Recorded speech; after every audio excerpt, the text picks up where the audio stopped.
Right. So we're about 3 minutes, I think. Yeah, 3 minutes away from going live. There's a bunch of people who are already on, so I wanted to give a chance for people to leave some comments. Let us know where you're tuning in from. Excited for this presentation. It's going to be a lot of fun. If you wanted to, for the Q&A session, if you wanted to do a call in and talk to me live, I'm going to be posting the phone number at that time. So you can feel free to call in with your phone and we can chat. That's what I've got the headphones on for, because there are going to be some participants coming in and dialing in for this presentation. So huge thanks everybody for coming online.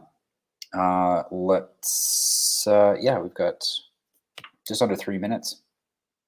It's going to be good. Leave a comment. Just let us know where you're tuning in from. The outline for tonight is going to be, first of all, just giving an introduction, kind of touching point on where we're at. I'm not going to get into the news too much, but I'm going to be touching point on some of the articles that I've been seeing over the last little while, just to give a context for where we're at. Like, where are we at? And making sure that people get a good sense of this position, the unique opportunity that we have to heal our nation and build it, because we can all agree it's very broken, it needs healing. And from here on out, if we allow those who have been governing the direction of this nation, if we allow them to continue, it'll probably continue to go badly.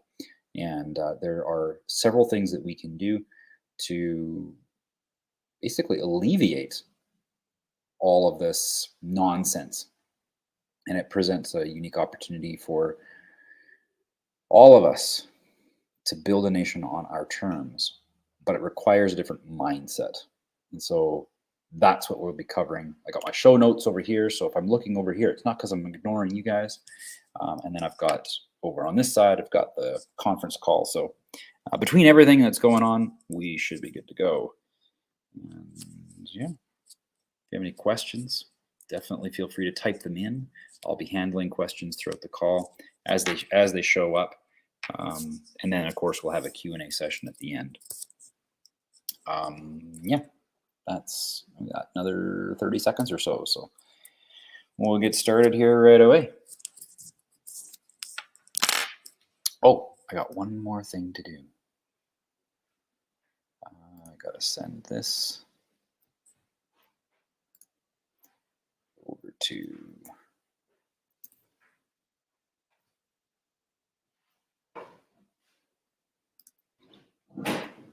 There we go. All right, we've got a guest coming in, and so I had to make sure that he had his stuff, that everything here in the studio is set up for him. All right, top of the hour. Let's be punctual. I like to honor you guys' time. You're honoring my time by coming here, and so I want to honor your time by starting on time. Folks, we're at a crossroads. We are at this point where things are pretty critical. Hey, Roxanne, good to see you from Spruce Grove. How critical things are, it's actually getting more critical as time goes by. Every day that goes by, I give you an idea, we are losing the purchasing power of our Canadian dollars. Inflation is out of control, and we haven't even seen anything yet.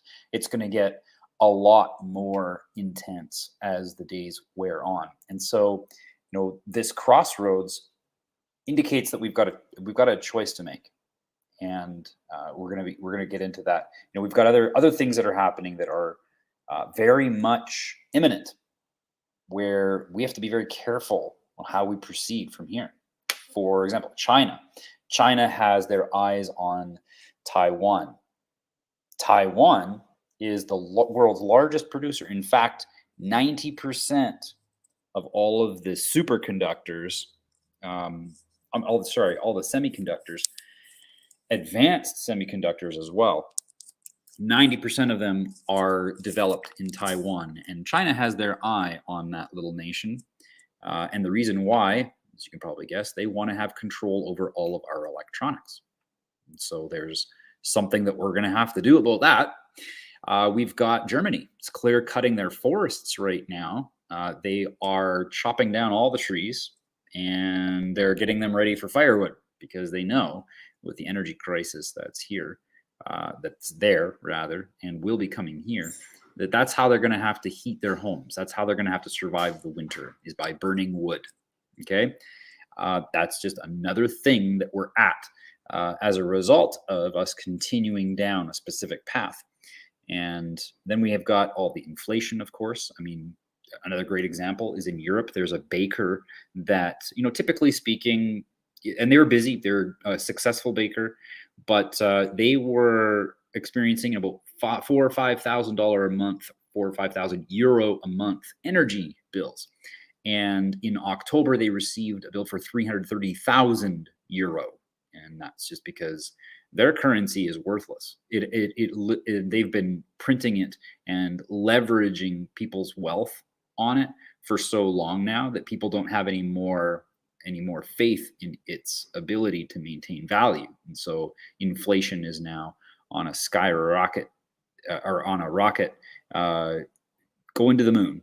We all hear about how, crypto this or crypto that is going to go to the moon. Well, that's what inflation is doing right now. It's going to the moon. I would imagine that we're probably going to see 50% inflation next year, and likely into the thousands of percent in the following years. And so right now, people who are holding on to their money are literally saying publicly that it's a good idea to go and buy a brand new vehicle, drive it off the lot, and then turn around and sell it for half the black book price, say a year later. That's the level of inflation that we're going to be seeing here in the next year or two. But folks, these are not problems. We are conditioned to believing that these are problems, but they're not. And they are serious. There's no question about it. These are things that bring great concern, but they are not the problem. They are simply symptoms of a much, much deeper and catastrophic problem.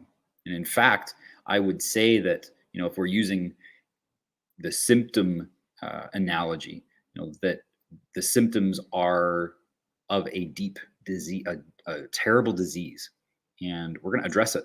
We're going to address it in here and how we can cure this disease. But beyond them being problems, there's another thing that we have to recognize, especially when it comes to problems that we see, or rather these symptoms that we see, like the debate between about Russia and Ukraine. Like, folks, are bad things happening there? Absolutely. You know what? There's a great video that I like to watch every once in a while. Larkin Rose talks about it. He says, I stand with the people of Ukraine and I stand with the people of Russia. And the reason why he says that is because it's not the people who are doing this to each other. Okay? These are government entities. These are tyrants going back and forth, initiating force upon others. That's what's going on. And the fact of the matter is, the problems that are going on over there are distractions. Now, I'm not saying that I'm not trying to diminish the seriousness of those of that conflict. I'm just saying that what we get over here on this side of the world, we're getting distracted. Okay, people are focusing a lot on things like that. That's another thing. mRNA. People talking about mRNA. I'm seeing on Twitter, people are just going crazy about how much disclosure there is about how dangerous this experiment is. And it's just, it's ridiculous to me, because it's like, when are you guys going to catch up? We were telling you about the dangers of this before it was even available to the public. Why is it now all of a sudden you guys want to start talking about it? We would love it I mean, we're glad that you are aware of the same thing that we were telling you years ago. But we're just curious. Would you like to catch up to where we are today? Because we've got a lot of work to do. And those problems that you're dealing with are not even the problem. They're just another symptom. They're just another symptom of a disease. And when we're dealing with symptoms, let's say, for instance, we get cut. There's a symptom in that it's an open wound. And so what do we do? Typically speaking, we get band-aids, to try to help that wound heal, right? Well, if the band-aid isn't actually dealing with the root of the problem, which is like this rotating blade that's getting closer and closer to our arm, there's no point in putting a band-aid on. And that's kind of what we've been doing probably for the last 2 or 3 decades, is just putting on band-aids to this disease, this illness that we have as people. And what I'm going to encourage you to do is just take a moment and see what is possible if you just escape, just get away from the rotating or turn them off, whatever you want to do, but just don't look to any more band-aids. Okay, because we've got band-aids like lawsuits. Okay, that's one example. Lots of people are eager to see lawsuits take place. That's not how we fix this. And I'll give you a case in point. Like, let's look at the Emergency Act, for example. This Emergency Act inquiry, which is just another distraction. It's a charade. It's not real.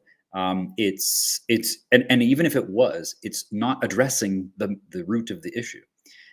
So we've got people wanting to do class action lawsuits as a result. We've got, people threatening to take more people to court, like politicians to court and stuff like that. And it's just like, what are you guys doing? Like, it doesn't solve anything. In fact, what you're doing is only going to cost us, the taxpayer, even more money, right? Because all those court costs, that gets paid with taxes.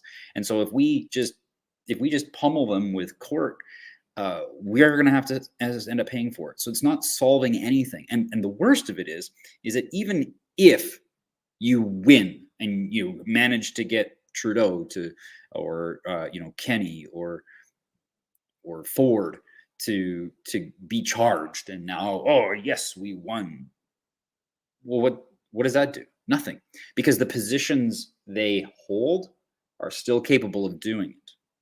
So we don't have remedy through any of these options that we've been presented. And the reason why is because those options that were being presented are being presented by a system that was built from the ground up by people who are absolutely wrought with this disease that I'm talking about. Now, if you saw the email that I sent out about this, if you didn't get the email and you're watching this now, I encourage you to go sign up at manknownaspol.com. Just go sign up for the emails, and that way you get notice whenever I do these live shows. I said in there that I've got some magic words for you on how to heal this disease, and I do. We'll talk about them later. But this disease is so insidious that the very system that people are looking for solutions to which people are looking for solutions, built the solutions that people are flocking towards. So if anybody thinks that any of these solutions that are being marketed to us, call that for what that is, it's ludicrous to go down that path. We can't do it, guys. We can't do it. They are all band-aids, is what they are. They're band-aids. This Emergency Act inquiry, even if it wins, even if a good result comes out of it, it's just a band-aid. It doesn't actually solve the problem. And the problem is that those positions are capable of doing what they've done. Okay. And of course, that's because of this disease. I would say that for as much as we have been applying band-aids, there's Rocco Galati. I got no disrespect to the man. In fact, I think that his life's work is not in vain. But again, we've been talking about how good he was doing and arguably could still do but it doesn't solve this systemic issue. It doesn't cure the disease. It's just another band-aid. It's just another thing that we're trying out to see if we can fix what's going. Inflation. I mean, the government is just printing money as a band-aid to inflation, which is the worst possible solution that you could have for inflation, because it only drives inflation further. I mean, and there was an announcement this week that Chrystia Freeland went down to the U.S. last week to, or maybe it was earlier this week. She went down there and asked for a $500 billion loan. Well, we can't pay off the whatever $1.2 trillion we already have in debt. What makes them think that $500 billion is going to make a difference? You know, they increased the debt by 438 billion or something like that just in the last 3 years. Like, it's absolute insanity to think that these people can do these things. But once you understand the disease, then it just makes perfect sense why they do them and why they can get away with it all the time. But that disease, we're going to cure it today. That's the great news. But if we don't cure this disease, if we don't fix this root issue behind all of these symptoms, then we're going to be going down one of two paths. Okay, and we have to make a choice. We have to make a choice.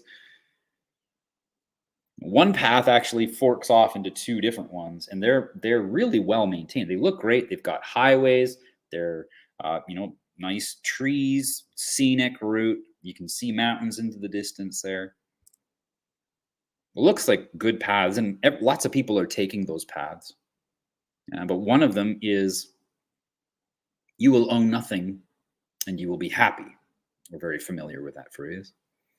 And the other path is, we're going to resist this reset to the bitter end. I can tell you right now that both of those paths end in violence. They do. Every time they've ever occurred. This is not the first time this has happened, by the way, folks. This happens tons of times. Usually on this planet, about once every 80 years or so, a nation will go through a cycle like this, and with different severity, for sure.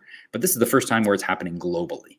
And that's why they call them globalists. They're trying to apply these rules and these regulations and all of these policies worldwide. But I'm here to let you know that there is a third path. This fork in the road has another prong. We don't have to go either one of those ways. But there's a problem that a lot of people don't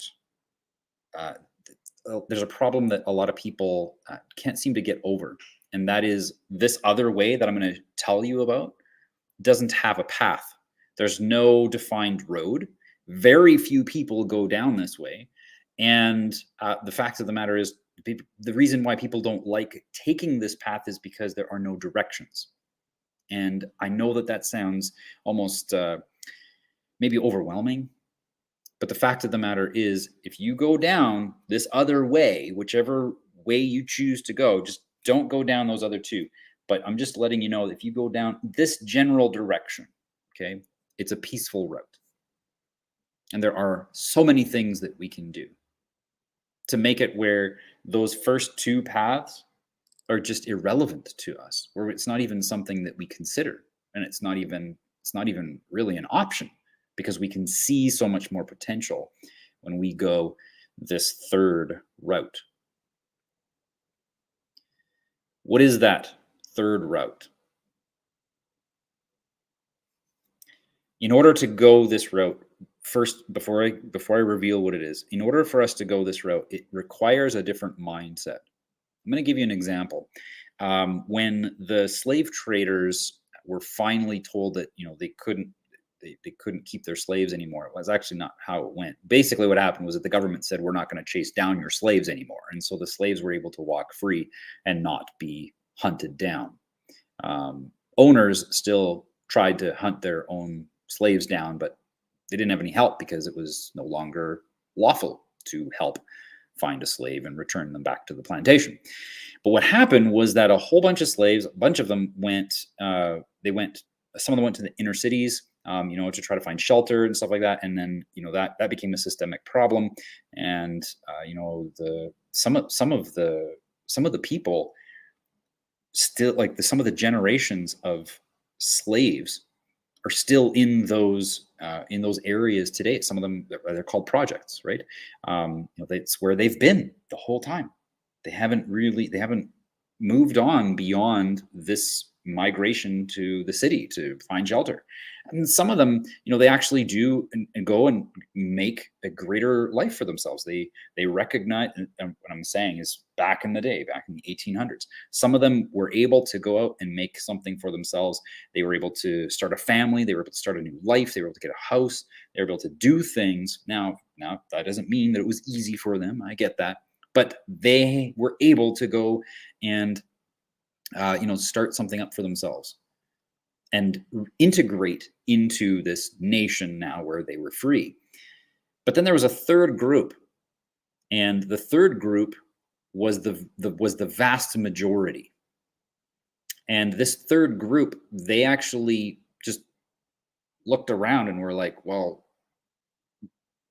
I mean, we've got shelter here, we've got food here, we can technically have family here.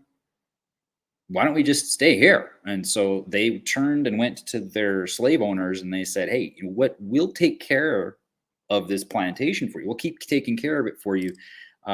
If you just make sure that we're fed, clothed, and sheltered. So they basically went into voluntary slavery. No different conditions than they were before. It's just now they chose it. But the conditions were the same. They were still being whipped. They were still being mistreated. But at least they didn't have to, go out and fend for themselves, right? Now, again, I've got the utmost respect for I've got respect for what happened. I know the traumas that were even passed on from generation to generation as a result of the mistreatment of the slaves. But it's interesting to see how the slavery mindset was so ingrained that many of them couldn't figure out how to live life outside of that realm. Very, very few actually left slavery and stopped being slaves. And when I share this third path, this peaceful route, it's kind of a similar idea what happens here. People have a mentality that those roads over there are good for us. They work. You can see them. You can see whether or not the path is, got obstacles. You can see they're maintained. And there's even people along the way that you can talk to about these paths, how we're going to make sure that Klaus Schwab never gets up. He's gonna be pulling my property from my cold, dead hands. Yeah, well, there you go. You've just told us that you've chosen the route of violence because they aren't going to stop. They're not going to rest. I've talked to people who talk about wanting to leave Canada. This is called globalism, right? Like, where are you going to go that globalists don't have control? They've got every single major bank, every single national bank out there, except for a few countries. But those countries, many of them have got their own conflicts of their own. So where will we go? And the answer is you can't escape this. And the reason you can't escape it is because we're still operating with that old mindset that someone else should be governing. And that, ladies and gentlemen, is the disease. The belief that someone out there just might have some moral superiority, that they should be granted a position that can exercise authority over someone else. That is the disease. And the cure is actually quite simple. It's 3 words. You own you. Once you internalize this fundamental truth that no one has authority over any part of your life, you've entered the realm of freedom. And now that third path, that it's not even a trail, but that third path is now available to you. Now there will be people along the way, and most of the people that are along that route, most of them are people who are trying to convince you that those other paths are better. But I can tell you right now that the number of people who have gone down that other way have exponentially risen over the last 2-3 years. And when you look down that path, that third route, you might not be able to make out which is the best way to go. The great thing is that you can choose, because some people, they can scale a mountain by themselves. Some people can wade across rivers. Other people need a bridge. Some people can build a bridge right there on the spot. And other people have to, maybe walk up the way a little bit and find a bridge that someone else built in order to take that bridge, in order to cross that river. The beautiful thing is that whatever way works best for you is the way that you can choose. No one is going to tell you which way to go. Now, there are people who can give you some guidance, but all they're going to do is show you what they've learned. All they're going to do is give you the guidance that maybe they've received along the way and how they navigated certain aspects of the terrain, or what they had to hold in their mind's eye as a vision to be able to work through some of the difficult parts of that path, because they are difficult. There's no question about it. There's brambles, there's forests that are really thick. Like I say, there are rivers to cross, mountains to climb. It's going to be work. But if you take that other way, or one of those other ways, and maybe you want the globalists to have everything and you will have nothing and be happy. Maybe you want that. You are more than welcome to go that direction. Just know that it's going to end in bloodshed. And maybe you want to fight to the bitter end. You can do that too. But I'm just letting you know that if you come out on the other side of those 2 paths and you go down this third path, you will be part of a nation that is sovereign, a nation that makes its own choices, a nation that recognizes that everybody in that nation is 100% responsible for their own actions. Meaning, they're free to do whatever they want,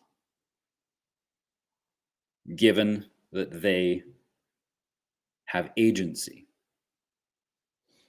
And together, as a society, we can create our own communities that self-govern, where it becomes much easier to manage a lot of the complicated things in life. But the reason we do this is because if we don't govern it, if we don't govern these different aspects of our communities, if we don't govern them, we're never going to be able to secure them. And that's the reason why we're in the mess that we're in. This is the disease, folks. Passing up governance to someone else. The reason why we're not happy with our education system is because we don't govern it. The reason we're not happy with the fact that we've got inflation going through the roof is because we don't govern our monetary system. The reason why we have an energy crisis is because we don't govern the relationships that we have with energy producers.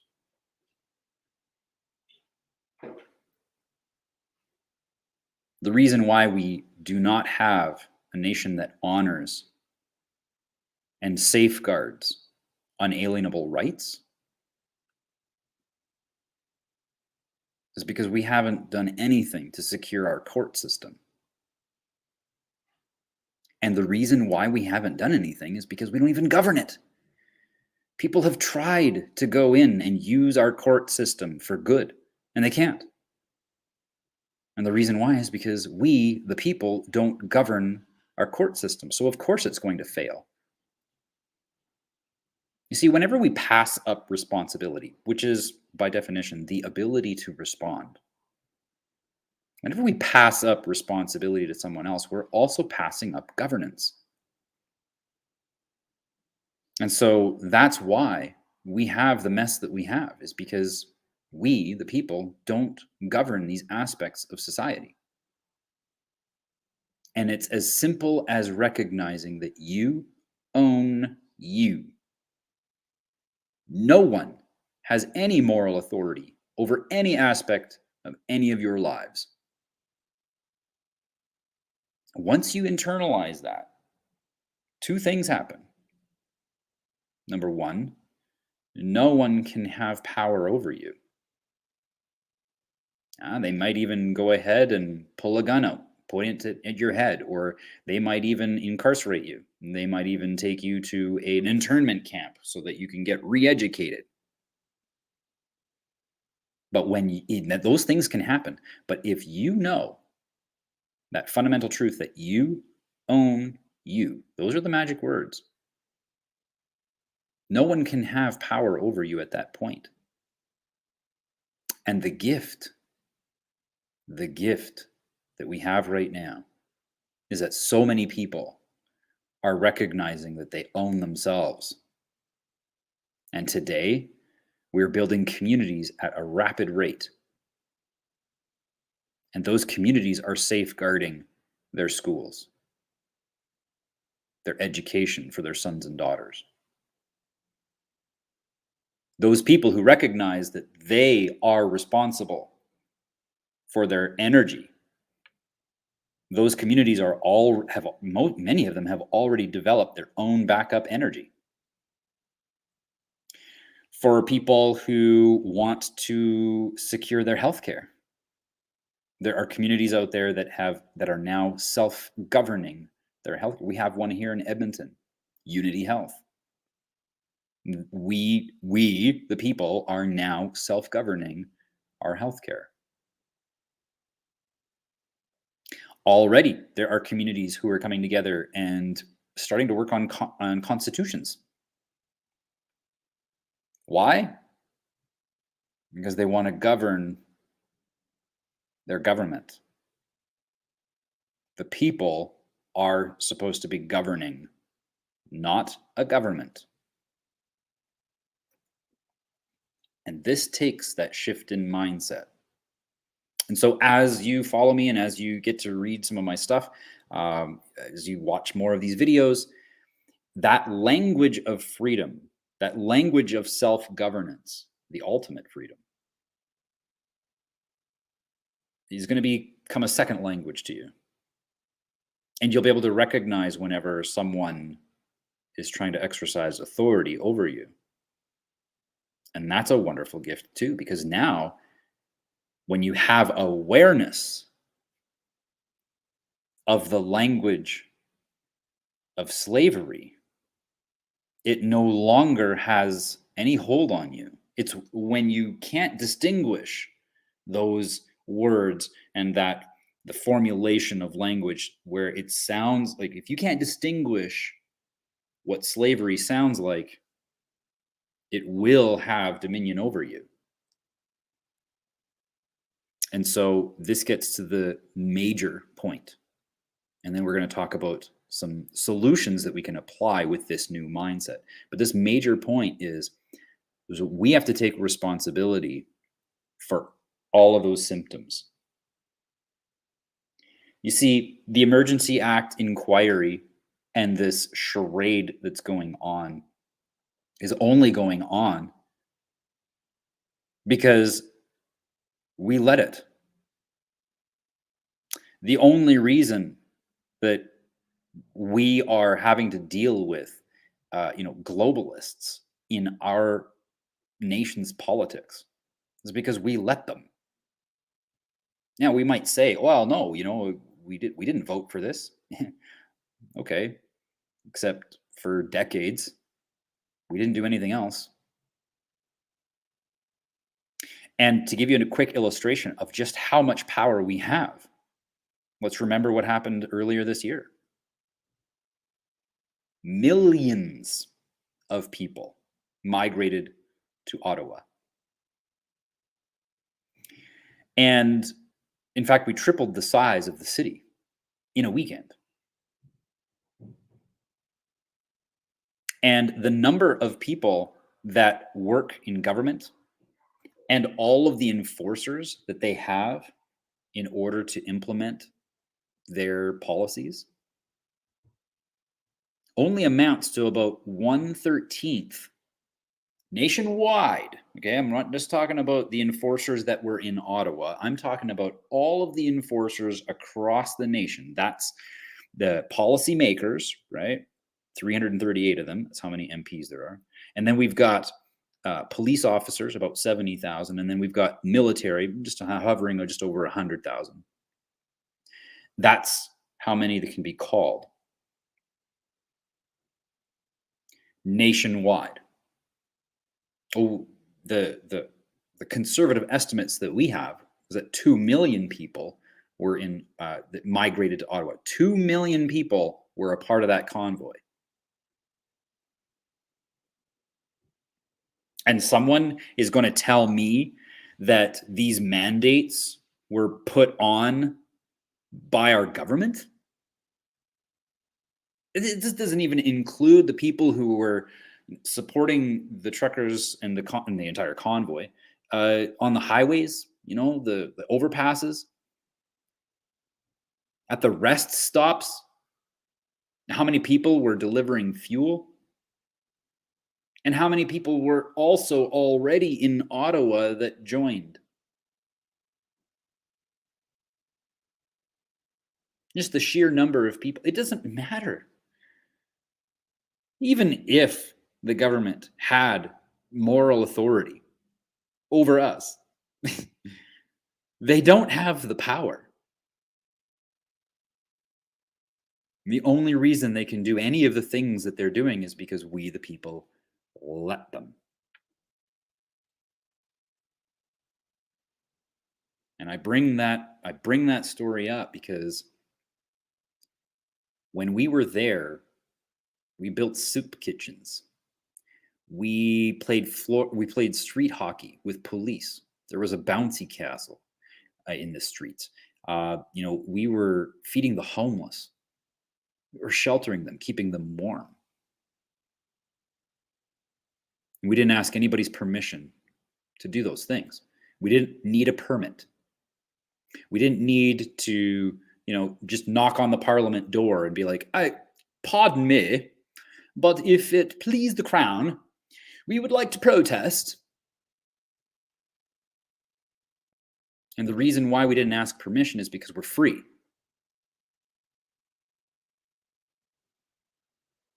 And in closing of that particular story, the only reason that convoy ended and the mandates were not reversed is because we let them. We just let them do what they did. We didn't tear those police officers off of the mounted horses as they were trampling our fellow man and woman on the ground. That's the only reason why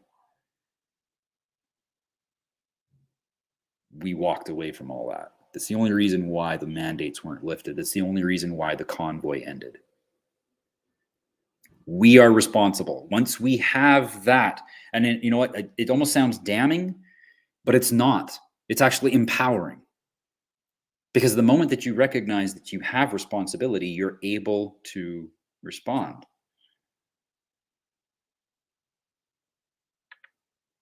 If you don't take responsibility, it's because you've passed up that responsibility to somebody else.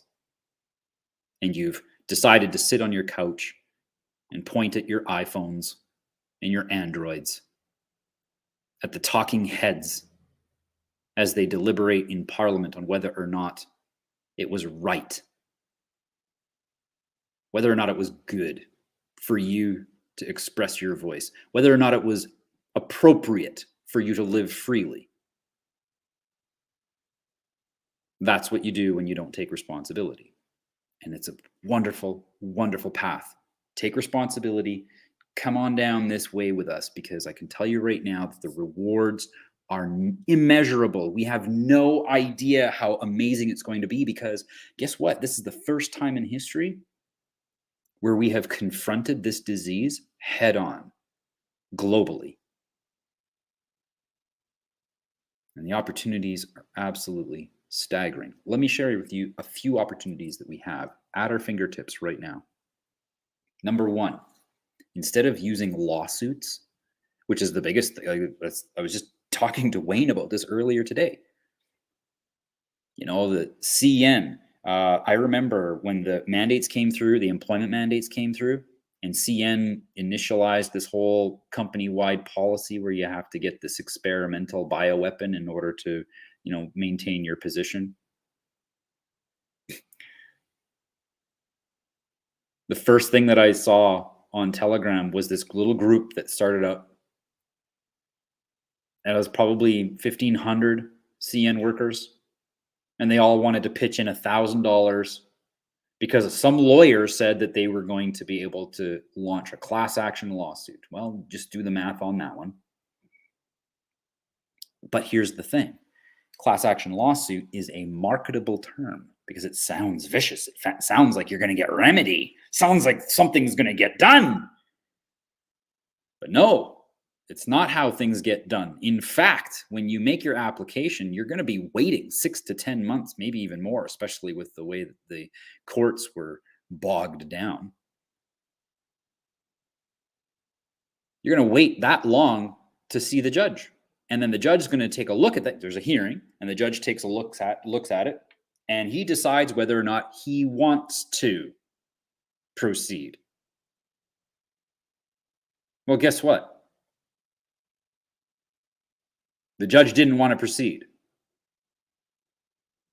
Remember those dollars that everybody put their money up to go and find out whether or not they could get their remedy? Now, they didn't get their remedy, and they lost $1,000 each. The only person who won that was the lawyer. Folks, within the task force that I've been a part of since, I would say, the middle of 2021, I think, we've been telling people, don't do the lawsuit thing. Does anybody know how long the lawsuit against the tobacco companies took? It's 48 years. Do we have 48 years to settle this dispute? I didn't think so. But this is not a call about problems. This is a call about solutions. The first solution, of course, is you own you. And once you recognize that, then it becomes a lot easier to go to the next step to find remedy. You want to hold these politicians, these CEOs, these policymakers accountable? Police officers, you want to hold them accountable for harassing and even assaulting people who were peacefully protesting? You want to enter a court of tort law where you charge them with misfeasance. We have everything ready to do it, but we need the people to back this. But people are so enthralled with their chains that when someone like a lawyer says that that doesn't work, people believe him. But what misfeasance does is it actually strips these people of their position. So now they stand before you without their titles. Now, when they receive their judgment, it's not we, the people, who have to pay for it, like as in class action lawsuits and all of these actions being taken against the politicians. We don't have to pay for the remedy. No. The politicians are stripped of all their land, their titles, their possessions, their money, everything. They are cast out into the street at the end of those proceedings, and they're given a Tim Hortons cup, and they're told, you figure out now how to provide value to people around you, because otherwise you're going to starve. Preppers think that life is going to be hard. Well, when these politicians are convicted of misfeasance, they're going to find out what hard life is really like. That's one solution that we've been wanting to encourage people to move towards. What's another one? Education. Folks, education. The education system is that is by far the favorite place for would-be authorities to start brainwashing. They know they can't come after our minds. We're way too ingrained in our ways. If we're freedom-minded now, it's because we've been taught principles, morals, virtues, values. They know they can't come after us. They got to go after the impressionable minds. And we think to ourselves, well, you know what? It was was covert. We didn't see it coming in our education. No, yes, we did. The reasoning saw it coming.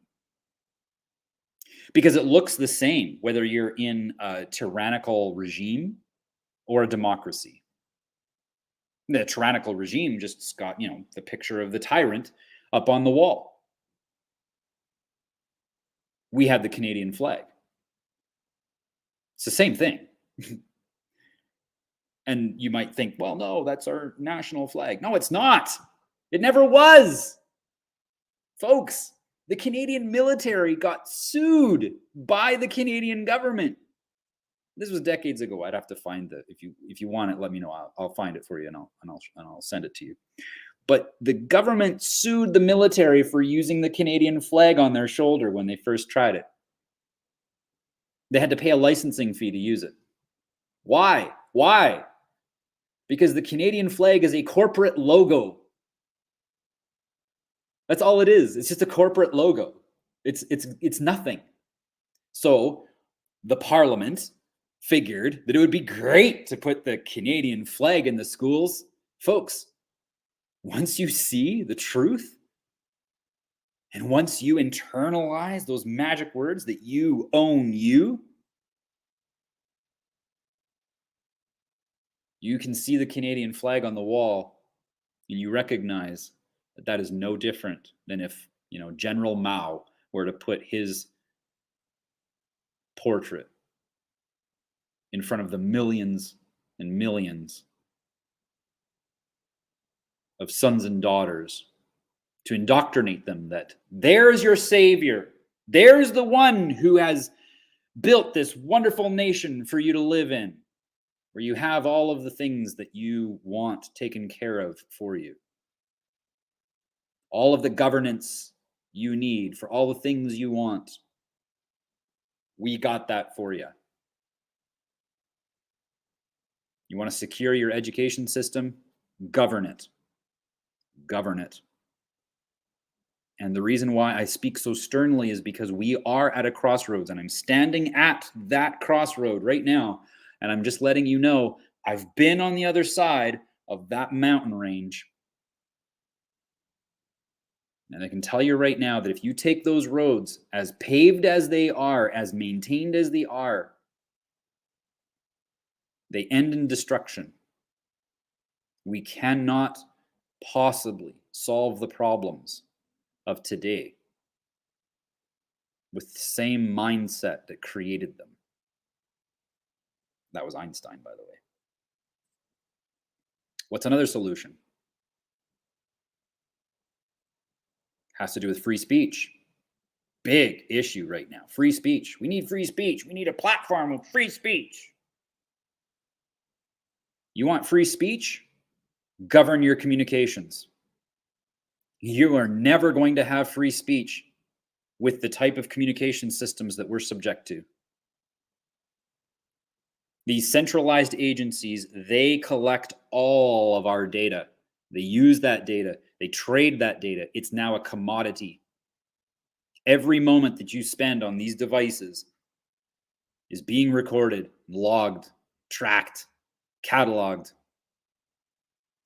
They are now, they've got you pinned down. Google even said in 2018, I think, 2019, even if you were to delete your devices, get a whole new phone, get a whole new computer, create a whole new identity for yourself, we can figure out who you are in about 3 or 4 days just by correlating your browsing habits.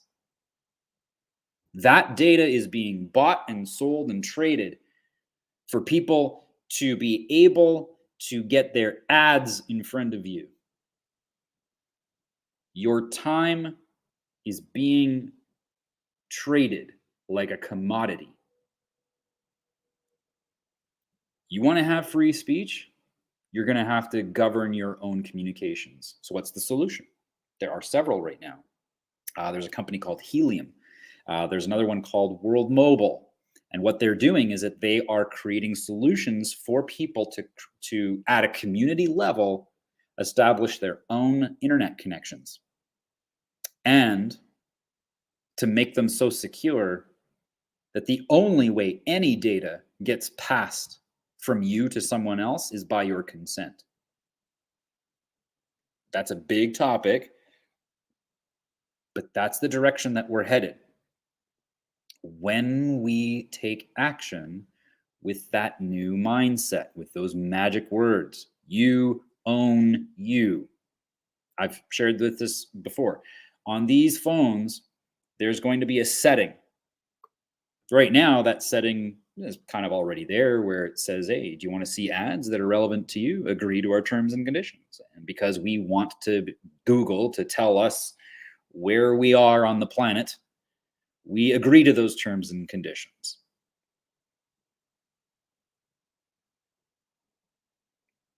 But that is something that we don't have to have happen. And the phones that are being developed with the mindset that if you wanted to see ads, you can say, I'll want to see ads. But if you don't want to see ads, you can say, I don't want to see ads. And the bonus, when you have sovereignty over your time, and since we spend so much time on these things, and I'm not saying that it's bad. In fact, I don't believe that these are inherently bad. They're inanimate objects. It's what we use them for that can be used for good or bad. It's like Gary Vaynerchuk was told once in an audience, a huge audience in Brazil, someone piped up and said, yeah, but I mean, you take a look at the damage that's being done by Instagram. I mean, it's a monster. People, going around and taking selfies and posting them up, being all narcissistic with themselves. And he said, no. It's just a platform. It's just a piece of software. It doesn't do anything. We do the things. So if anybody's the monster, it's us. But on that device, back to the device, on that device, when you are saying, I do want to see ads, there's a follow-up question because now you own your time. The follow-up question is, how much do you want to get paid to watch 15 seconds of ads? That changes everything because now you self-govern your interaction with your device.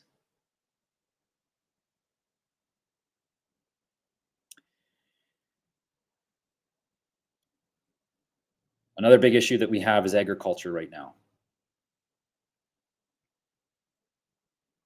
a lot of oppression is being put. I was just learning from a farmer in Saskatchewan, where close to his farm, government officials mysteriously found anthrax. Yeah, they just happened to find anthrax as they're testing the water. Well, two things. Number one, when they test the water, they're supposed to let the community know, and they didn't. And then all of a sudden they came out with this report that there was anthrax. And that just looks super suspicious, especially when already there are different legislations being brought forward against farmers and their cows. They're already trying to scare us to not have relationships with our farmers, the people who feed us. And the guest that I'm bringing on tonight is going to share with you an alternative. And there are several alternatives, but an alternative that any farmer can turn around and be like, yeah, I can do that. And together, not only can we alleviate all of the oppression that is being given to farmers, but we can also simultaneously alleviate probably 60 to 80% of the economic catastrophe that is set before us, especially if we just keep on going down one of those first two paths. You go down this third path, there is prosperity. And so I'm going to leave it to Tim. Tim, you are unmuting. No, you are muted right now. I'm going to add you to this here. It says that you are in with audio only. If you are unmuted, go ahead. I want you to share with the people online here what alternatives, what solutions are available to us in agriculture right now. Well, there's a few different solutions, I guess you could say, but my personal favorite and the one that I see as being the one that could actually fix all the problems is hemp. Yep. And I'm just going to say it right off the top here for anybody that might not know, hemp and cannabis are the same plant. You want bud and something to smoke, you just get the female plant. And if you want to make stuff out of it, you go for the male plant commercially. So we'll just say that to begin with, because I know that's a big question a lot of people have right off the hop with it. But yeah, in terms of what it can provide, it's really more of a better question. What can't it provide? Over the years, this has been researched very, very slowly under very watchful eyes. People have been able to figure out that you can make pretty much everything out of it that you can make out of just about everything else. So to give you an example, you could take that barrel of oil that they've made so valuable. And the only reason gas is cheap is because that barrel of oil, which is not completely turned into gas or fuels, it's actually less than 0.5% of it.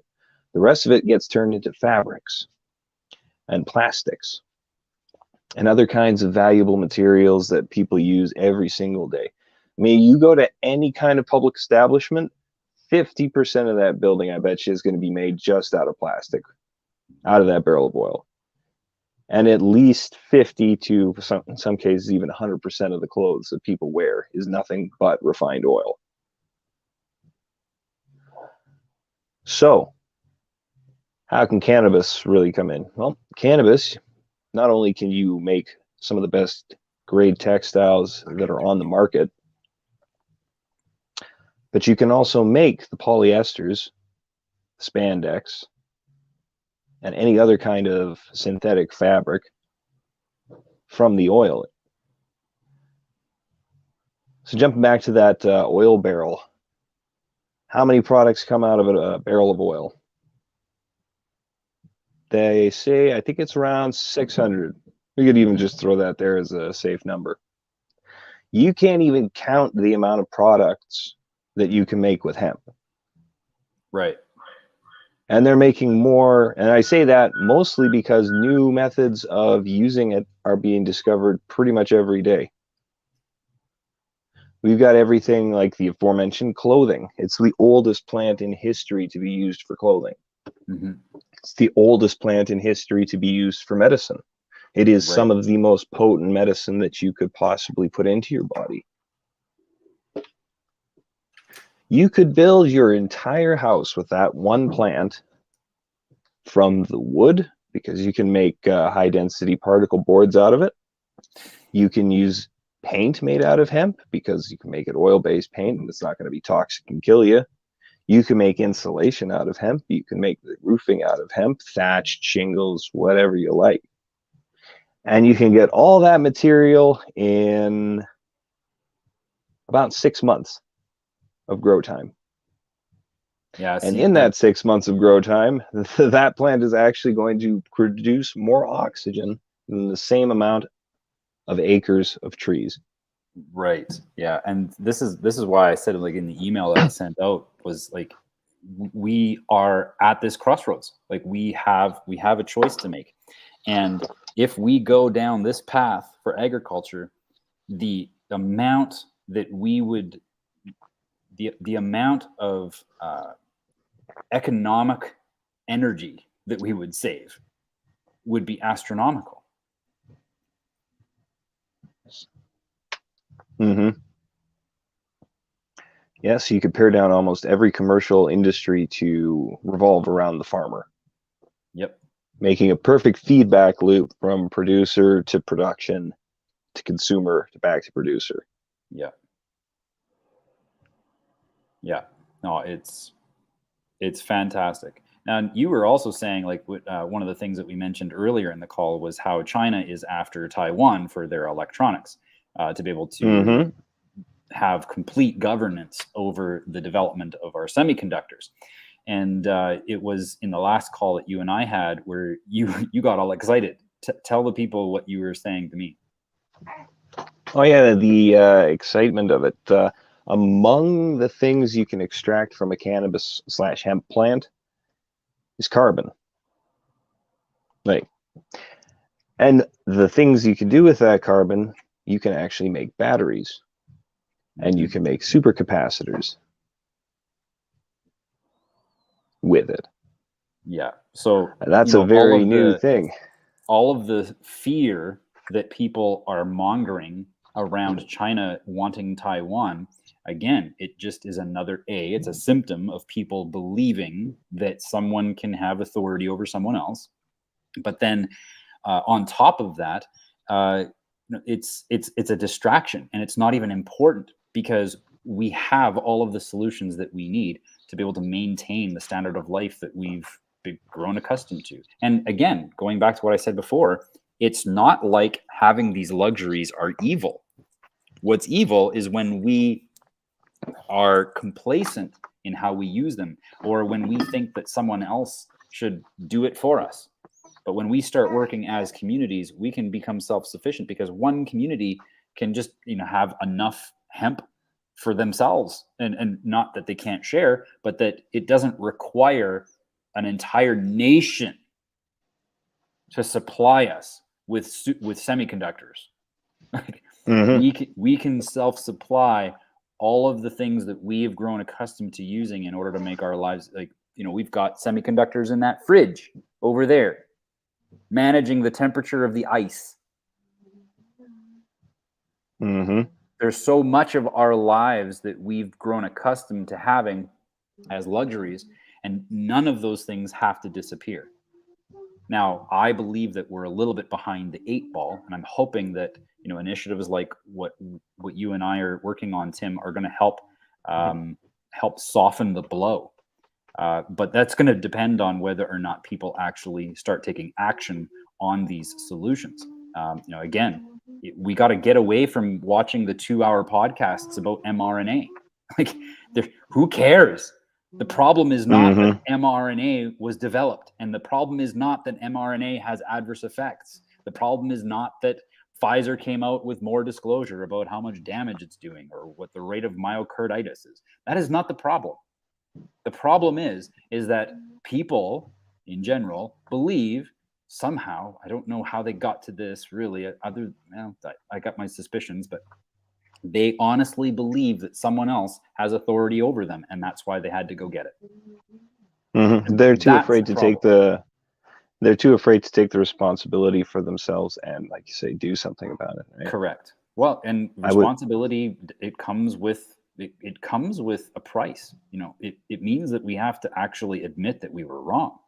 We have to be able to respond, meaning we have to say, I've been living this way technically voluntarily.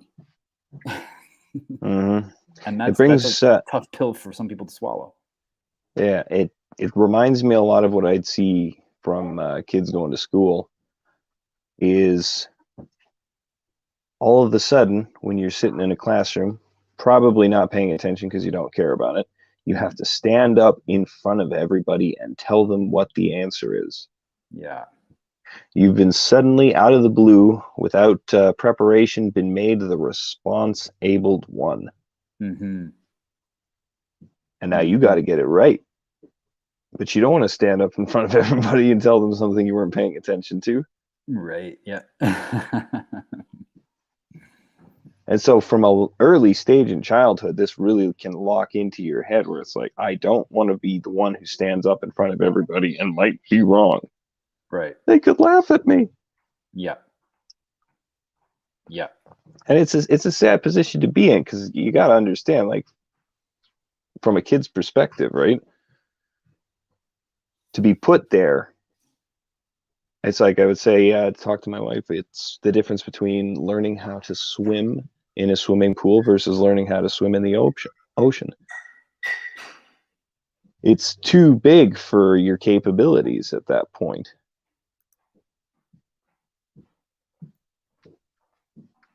And so it can really ruin swimming for you. Mm-hmm. And then you won't want to swim ever again. Mm-hmm. So it's just easier to keep your head down and not grow hemp. Yeah. Yeah. Well, and I think the reason why we've fallen into that mentality or that pattern is because we were maybe seduced is the right word, seduced by people who would come to our communities and say, hey, why don't we take care of your parks for you? Why don't we take care of your banks for you? Why don't we take care of your transportation laws for you? Why don't we take care of all these things? And by so doing, we've passed up that governance, meaning we've passed up that responsibility. So we're not able to respond in the way that would best suit our communities because we gave up that governance. Mm-hmm. It's like getting a lawyer and not speaking for yourself in court. Yeah, yeah, yeah. Representation is fraud. And boy, oh boy, have we ever dug ourselves deep.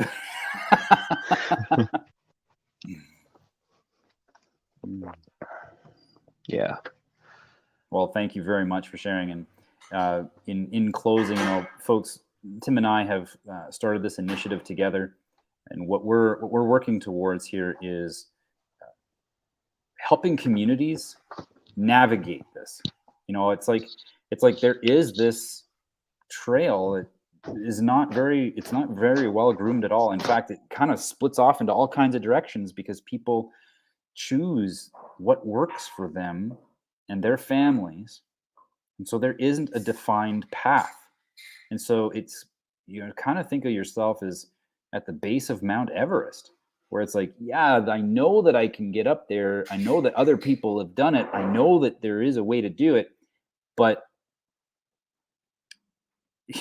if you're trying to go up Mount Everest, and you're not from there, you are likely to want to hire a Sherpa. And this is someone who's going to guide you. This is someone who who knows the path, who knows the terrain, who knows how cold it gets, how windy it gets, and what times you should be leaving and what times you should not be leaving to go up the next climb. That's someone that you want to have on your team. And so, Tim and I, in many respects, are like that. We know a path to freedom. We know of a path where these solutions can secure our nation.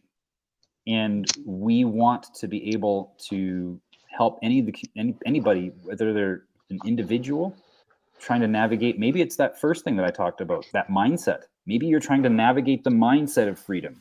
We've got solutions for that. And maybe you want to navigate the freedom of agriculture. Tim, I would default to you on that one. There are some people that want to get their communities to have to secure their communications because they want free speech. Great.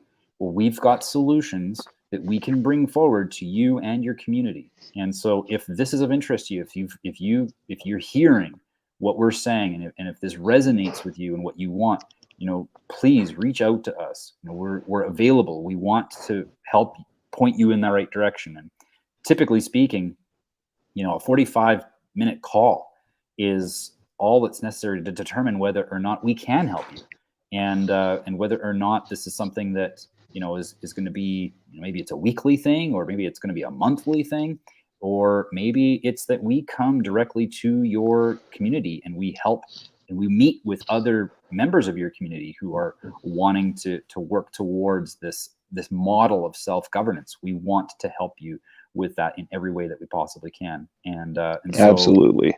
Yeah, this is a wonderful, wonderful opportunity. Like I say, folks, we couldn't be in a better position.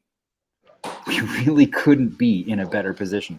The next 5 years are going to be the most transformative we've ever experienced in our lives. And it's going to set a stage for the following 10 years, 20 years, probably 50 years, where we will never, ever have to deal with this kind of corruption and tyranny ever again. Something to look forward to. Yep, indeed. Everybody should start dreaming about it. Yes. Put your thoughts to what could possibly happen for good. Mm-hmm. And think about it this way. There's the old saying, no man is an island. But we have a world of people who think they're islands. Mm-hmm. I got to get my own job, or I got to start my own company, or I got to make my own fortune, or I got to get my own house, or I got to get my own this. How can you ever find a proper, truly well-trodden path when you have to do everything by yourself, for yourself? And literally, all you ever do when you're doing things by yourself, for yourself, is serving other people anyway. Mm-hmm. Mm-hmm. There's a African saying as well. Oh, we got a spammer! Yay! We're on the map. What do I do? Block user. So we've got there's a African proverb that says, if you want to go fast, go alone. But if you want to go far, go together.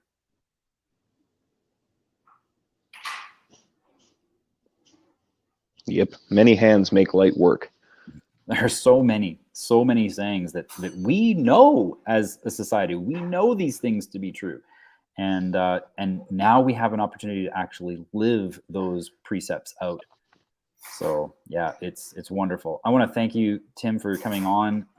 Thank you to everybody that is online and staying online. It was wonderful to be here again. Like I say, if you would like some help in this regard, if you reach out to us. You can email me at the email that you got this notification from, or if you wanted to shoot me a quick line, you can email me, paul@thefreepublic.org. I'm going to go ahead and just put that up as a thing on the screen there. And you can also reach Tim through this email as well. I'll make sure that he's copied in on that email. So there's my email. And folks, again, thank you so much.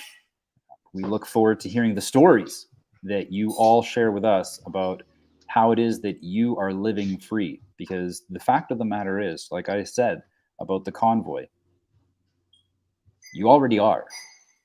You don't need to ask permission from anyone to live freely. And now we have all of the tools necessary. And I talked about 4 different things that we can do together as community, with each other, to live freely down this third route, this untrodden path where we get to create whatever we want. And I'm telling you, it's a beautiful, beautiful world on this side. Everything that we need is here. I've got no less than 12 solutions that I can come up with just by writing them out. I don't even have to take time to think about them. So if there's something that you are concerned about within your community, or something that you value for yourself and your family that you want to have going into this time of transition, please reach out to us. We want to help you in every way that we possibly can. So again, thanks everybody. And thank you, Tim. Everybody have a good night.